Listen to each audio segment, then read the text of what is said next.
নমস্কার সকলকে। আজকে আমি যাইতেছি চণ্ডীবাড়িতে। চণ্ডীবাড়িতে শিব মন্দির আছে, আর শিব মন্দিরে শিব চতুর্দশী করতেছে সকলেই। তো আপনারা দেখবেন আজকে শিব চতুর্দশী কেমনে হয়, কি আসে বিষয়। তো আপনারা চলেন আমার সাথে, আমিও রওনা দিই।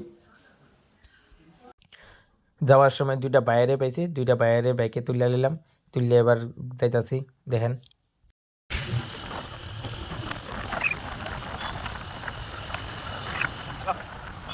তারপরে আমরা আয়া পড়লাম চণ্ডীবাড়িতে। তো চণ্ডীবাড়িতে উঠতাছি, দেখেন উঠলেই দেখবেন মানুষ অক্ষণ থেকে পূজা পালি করতেছে। খুবই তারা ঠাকুরে অনেক বিশ্বাস করে, মহাদেবরে। তো বিশ্বাস করাতে আজকে এত মানুষের পরিমাণ চণ্ডীবাড়িতে।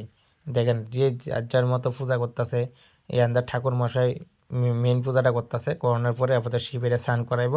আপনারা দেখেন ওখানে আপাতত আপনারা দৃশ্যগুলো দেখেন কে কি কি করতেছে।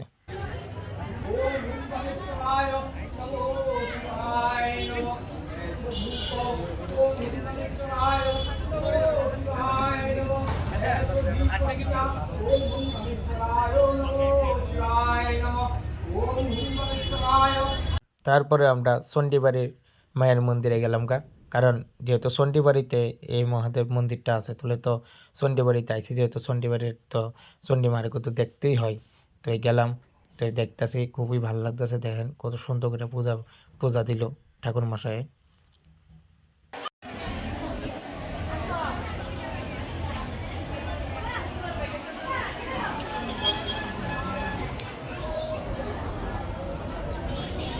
এই বাইডি আমার লগে গেছে ভিডিও করতে চণ্ডীবাড়িতে, তো অনেক অনেক ধন্যবাদ বাইডিরে। এরপরে দেখেন তারা কমিটির লোকরা, চণ্ডীবাড়িতে যে অনুষ্ঠান হয় বা বিভিন্ন কিছু চণ্ডীবাড়ির দায়িত্ব এই কমিটির লোকরা আছে, আরও অনেকেরই আছে। তো আমি যখন গেছি তখন তারা আসলো আর কি। তো যাই হোক, তারা তুললে আনছি। শিব চতুর্দশীতে ভক্তবিন্দুরা বাড়ির থেকে হাতে করে এই জিনিসটি আনে, তা আমার দেখে ভাল লাগছে, তুললাম। তারপরে ললিত সাধু মন্দির দেখেন চণ্ডীবাড়িতে এটা।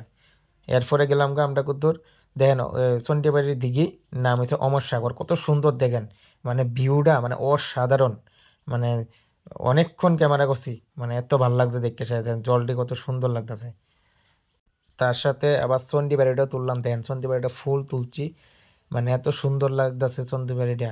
মানে অমরপুরের চণ্ডীবাড়ি মন্দিরটা মানে কিছু একটা হইছে সত্যি।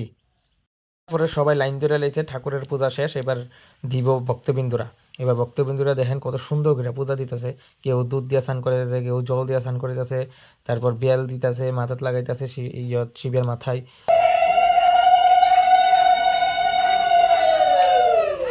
ভিডিও করতে করতে হঠাৎ করে দিয়ে আমার একটা স্টুডেন্ট অঙ্কিতে, তো অঙ্কিত আমি নাচ করাই, তো হ্যাঁ নাচের স্টুডেন্ট। তো অঙ্কিতকে দেখলাম, অঙ্কিতের মার লগে ইয়ানি কিন্তু মানে ছেলেরাও পূজা করে, সবখানেই ছেলেরা পূজা করে শিব চতুর্দশীটা। তারপরে আমি শিব চতুর্দশী যে ঘরটার মধ্যে হয় মন্দিরটা কত তুললাম, খুব সুন্দর দেখেন। কমিটির লোকরা অসাধারণ মানে সাজাইছে। তারপরে আমি বাড়ির উদ্দেশ্যে রওনা দিয়ে নিলাম। তো রওনা দিমো এমন টাইমে দিই আমাদের নেপালদা, সত্যি নেপালদা অসাধারণ কাজ করে। মানে তার কোনো ভাষা নাই নেপালদার কাজের। এই যে শিব চতুর্দশী উপলক্ষে সবারই জল আর লাড্ডুর ব্যবস্থা করছে উনি নিজের তরফ থেকে। তো সবারই দিতেছে। তো নেপালদা আমারও কইতাছে, শুভেন্দু একটু আয়ো, একটু হেল্প করে দাও, সবারে দাও। তা আমি এসব কাজকে আর ফালাই রেখে যাওন যা, তা আমিও লেগে গেলাম সবার লগে এইসব কাজে। খুবই ভালো লাগছে সত্যি কথা এটা। মানে আমি খুব মানে এত ভালো লাগছে, মানে কইয়া লাভ নাই। সত্যি এমন কাজ যদি হয় সবাই আগে আইও, তাহলে আমাদের সমাজ আরও সামনের দিকে যাইব।